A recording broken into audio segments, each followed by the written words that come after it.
Hi, my name is Bill and I'm a college professor in Dallas, Texas. And I want to talk for a second about the events of this weekend, but that's not going to be the point of this video. Yes, we had hilarious moments like the military marching in not precision in front of President Trump in their reluctant parade, where they were marching to the song Fortunate Son by Creedence Clearwater Revival. If you're not familiar with this song, my dad loved that band. This was a Vietnam protest song about how rich people didn't have to go. You think they chose that on accident?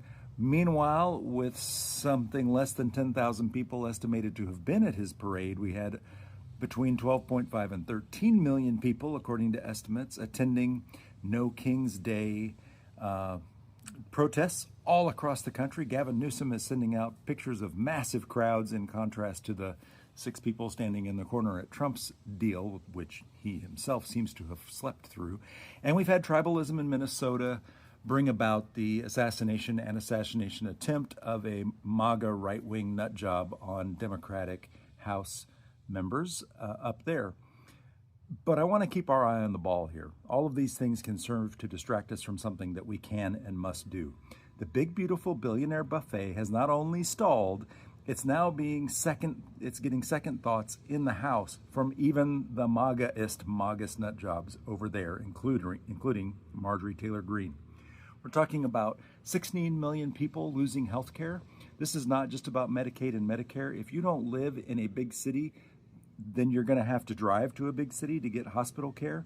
We're talking about nursing homes closing, so rural hospitals closing, nursing homes closing. Hope you're ready for mom and grandma to come live in your house.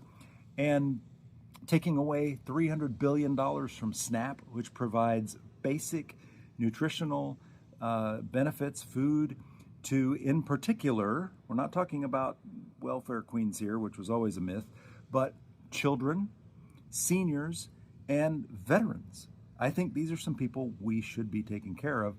And not only that, but adding trillions of dollars to the deficit in an effort which I have been saying this over and over. It's not what Donald Trump says. It's what the Heritage Foundation, the Project 2025 people are doing behind the scenes. And what they're doing is trying to get rid of the federal government.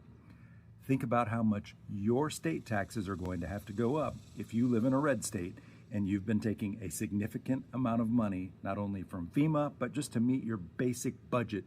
In Texas 2 years ago, that number was $40 million. That's going to have to be made up somewhere. Let's keep our eye on the ball. Call your senators because they're deliberating about this right now. We have people in the House saying whatever the Senate sends back to them is also going to get radically changed because their constituents have been complaining and forcing them to actually read this thing.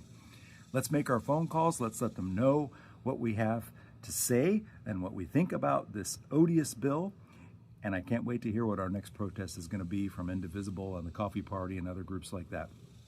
As always, thanks so much for watching.